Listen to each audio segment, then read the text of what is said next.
Olá pessoal, bem-vindos a mais uma aula a respeito de sexo e herança. Neste momento nós iremos discutir a respeito de anomalias na determinação cromossômica do sexo. Bom, para nós estudarmos a determinação cromossômica do sexo, nós temos que compreender bem o mecanismo de meiose, tá? Nós entendermos a meiose é crucial para a compreensão deste processo aqui, ok? Nós sabemos que a meiose ela é um tipo de divisão reducional, no qual nós partimos de uma célula mãe 2N e acabamos formando no final um grupo de células, que na verdade serão os gametas, N. No nosso caso, como nós temos 46 cromossomos, nós partimos de uma célula filha 2N igual a 46 e terminamos com gametas N igual a 23. Esses gametas se juntam com outros gametas e vão formar um zigoto também 2N igual a 46. Okay? Nós somos organismos diploides e os nossos gametas são haploides. Ótimo. Então, pessoal, a meiose ela se inicia com o processo de divisão das células-mãe.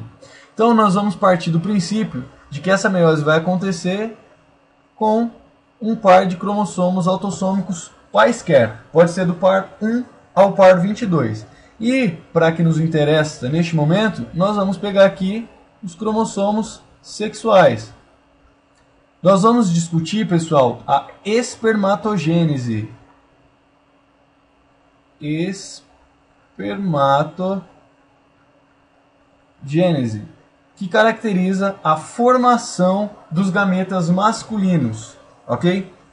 Então, vamos compreender como que ela acontece. Claro que em nós, essa divisão, essa meiose vai acontecer com todos os lotes de cromossomos autossômicos, mais os cromossomos sexuais. Mas, para ficar fácil da gente representar, eu vou representar um par qualquer de cromossomos autossômicos, que está aqui representado em azul, e os cromossomos sexuais, que estão aqui representados pela cor verde. Então, como é espermatogênese, seria o cromossomo X e o cromossomo Y. Então, neste primeiro momento, nós estamos identificando aqui uma metáfase. Seria a metáfase 1. Neste momento aqui, os cromossomos estão organizados na placa metafásica, certo?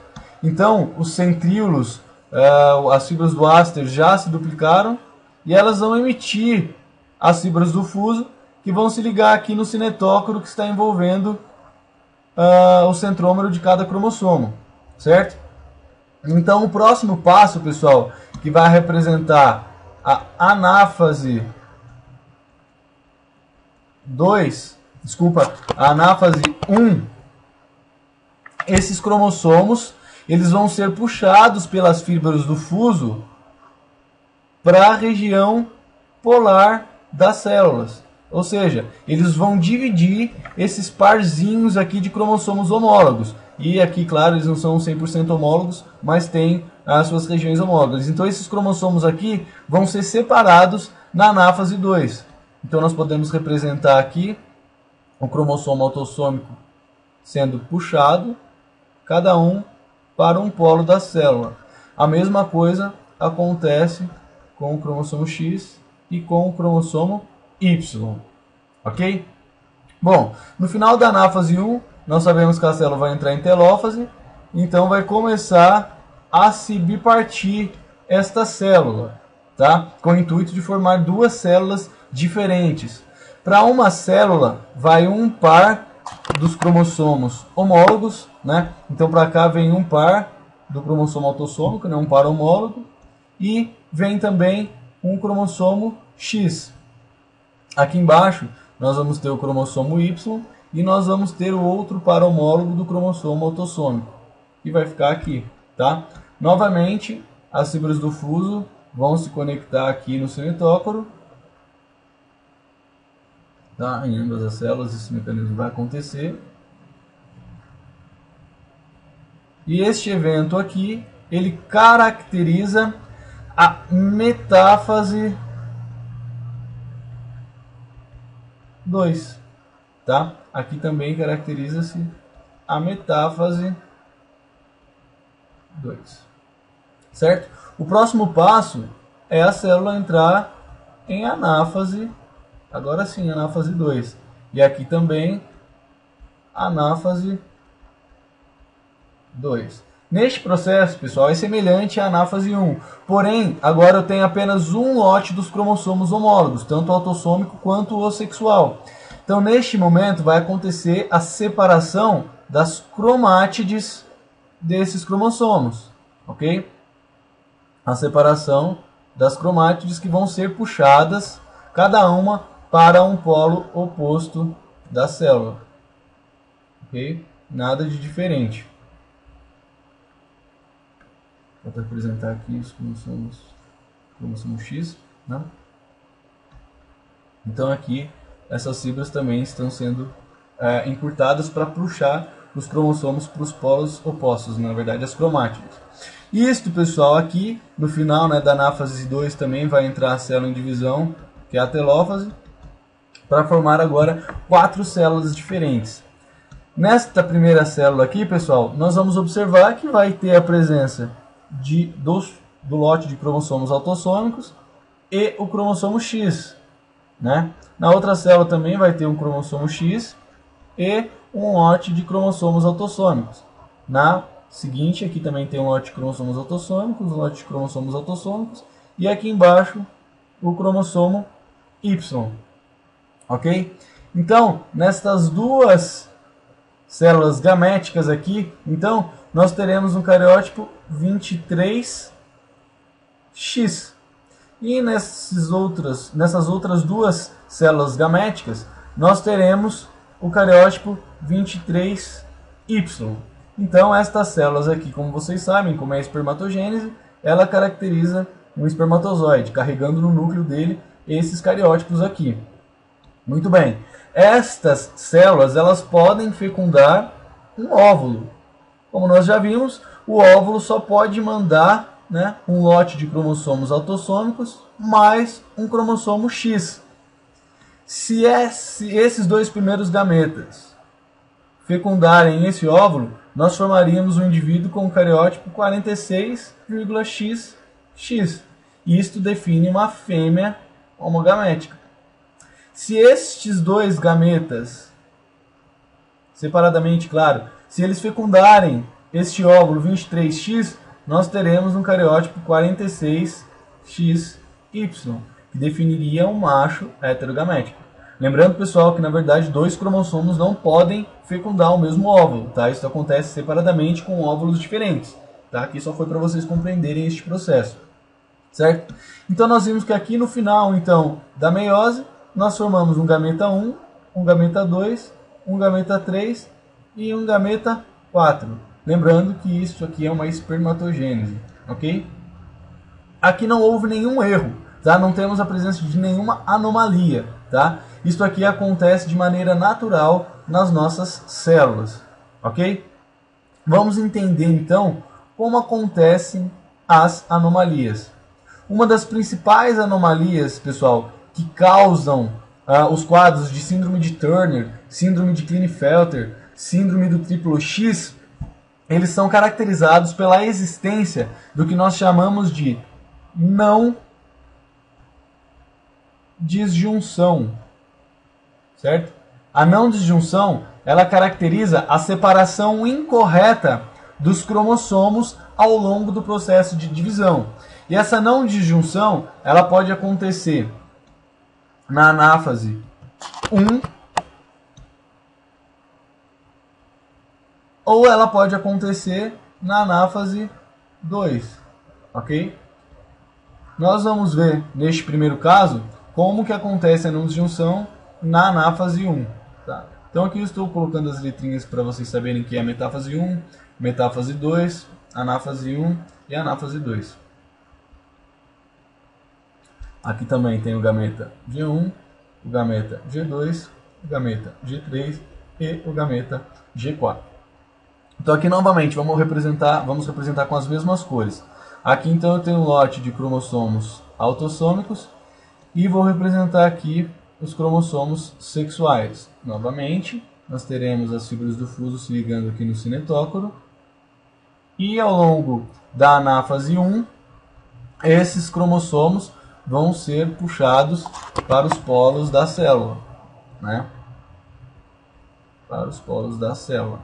No entanto, pessoal, nós vamos observar que é aqui na anáfase 1 que vai acontecer a não disjunção, ok? Vou colocar aqui ND, a não disjunção. Então, como que essa não disjunção acontece? As fibras do fuso se ligaram aqui no par de cromossomos autossômicos e puxaram eles para os polos opostos da célula. Só que na não disjunção, o que acontece, pessoal, é que esses cromossomos, ao invés de ser puxado um para cada polo da célula, ou seja, cromossomo X de um lado e cromossomo X do outro, esses dois cromossomos, eles são puxados para o mesmo polo da célula, ou seja, eles não se separam.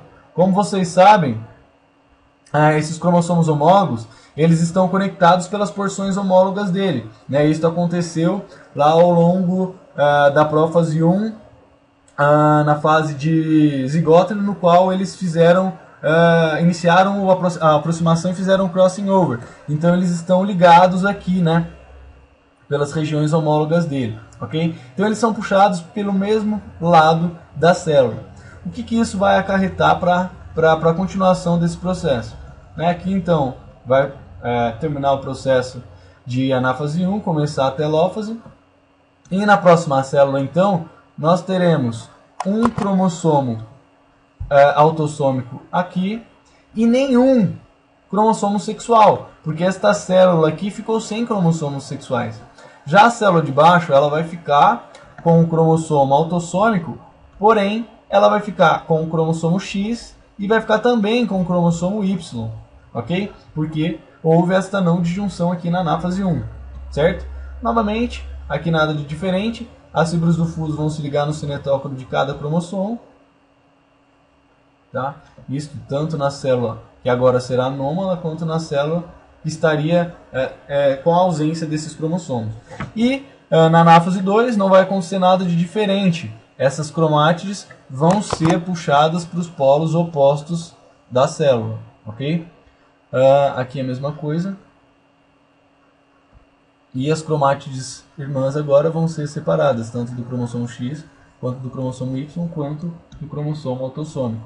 Novamente, as fibras do fuso se encurtam, puxando as cromátides para as porções polares da célula. E esta célula vai entrar em telófase, tá? Ela vai entrar em processo de divisão.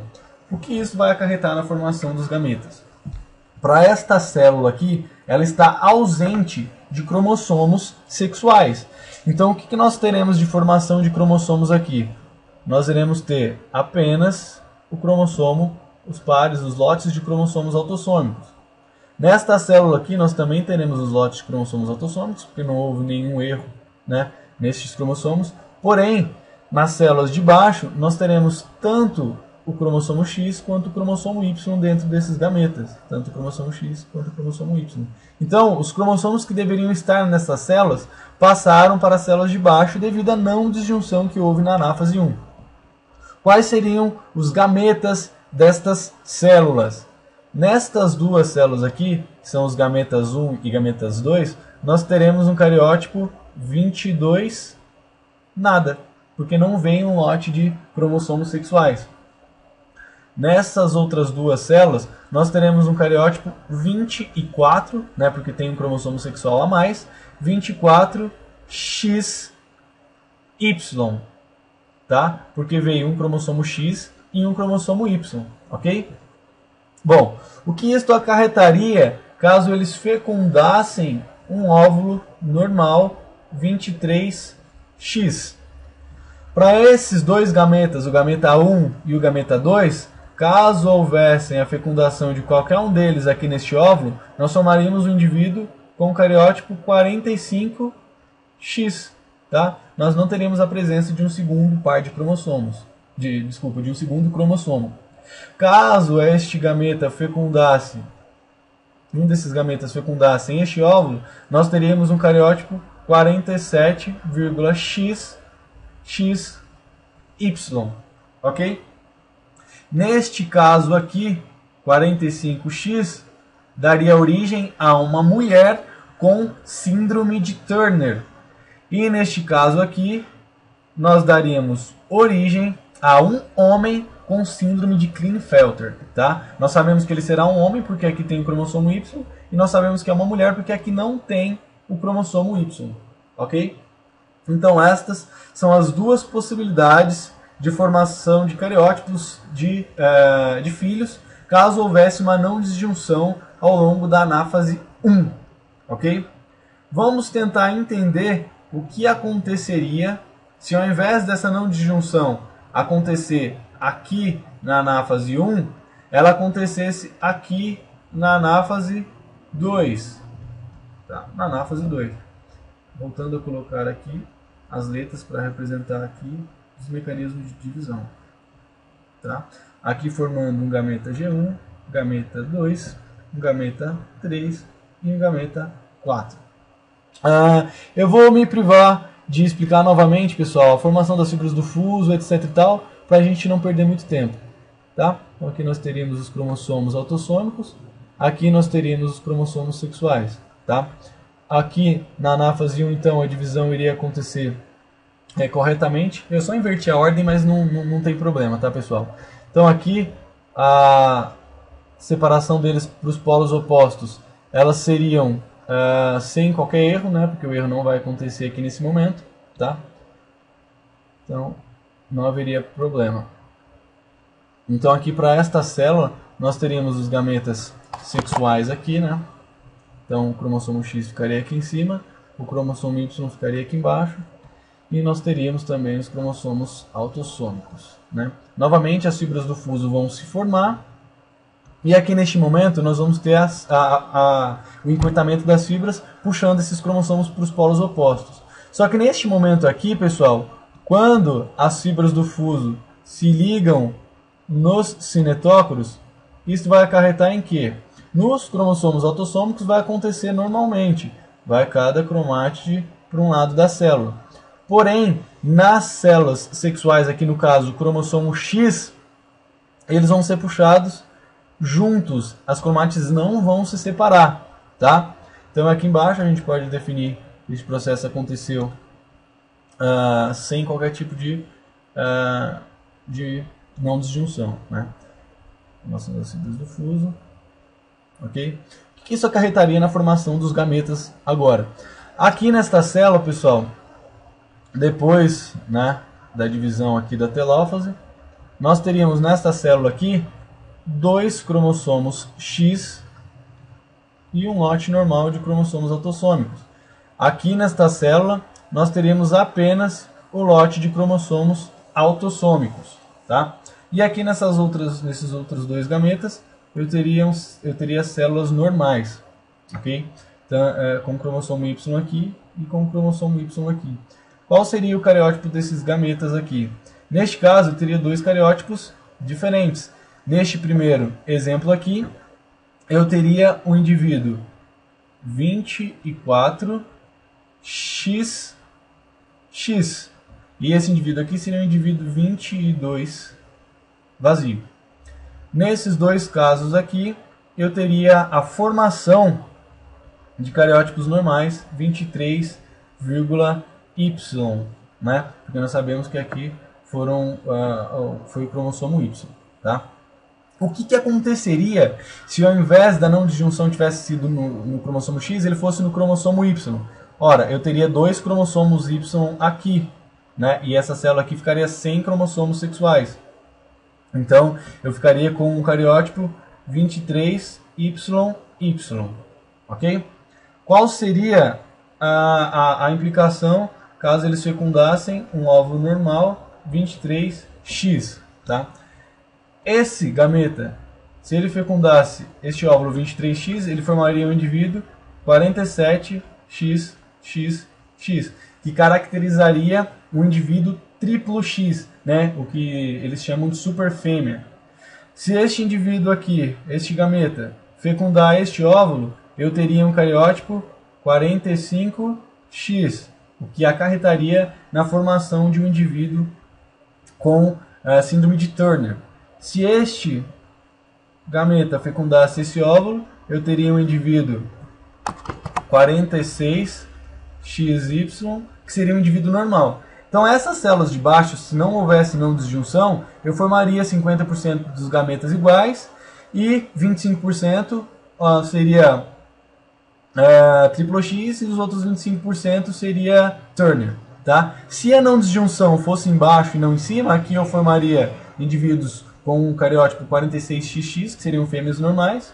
Só que na disjunção, aqui embaixo acontecendo no Y, se eu tivesse a fecundação desses indivíduos, desses gametas, nesse gameta normal, eu ficaria com o indivíduo 46XYY, que é conhecido como supermachos, né? Na verdade, na maioria dos estudos, esses indivíduos aqui não apresentam problemas, necessariamente. Alguns podem apresentar um leve retardo mental, mas de modo geral, esses indivíduos aqui podem ser, pelo menos, fenotipicamente normais, tá? Então aqui são outras possibilidades. Neste caso aqui, eu formaria um triplo X, tá? Eu formaria um indivíduo normal, um indivíduo com Turner, e se a não disjunção fosse no cromossomo Y, poderia formar um supermacho, assim como a superfêmea aqui no cromossomo X, ok? Lembrando então que a não disjunção na anáfase 1 formaria Turner e Klinefelter. Uma não disjunção na anáfase 2 formaria triplo X, Turner, formaria um indivíduo normal e formaria um indivíduo que são supermachos. A gente não discutiu aqui neste processo se a não disjunção fosse no cromossomo Y, ao invés de ter sido no cromossomo X, né, na verdade. Isso não implicaria em grandes diferenças, tá? Nós formaríamos igual no último exemplo. Nós formaríamos um indivíduo 24YY, o que também iria formar um indivíduo que é um supermacho. Ok? Espero que tenha ficado claro. Até mais.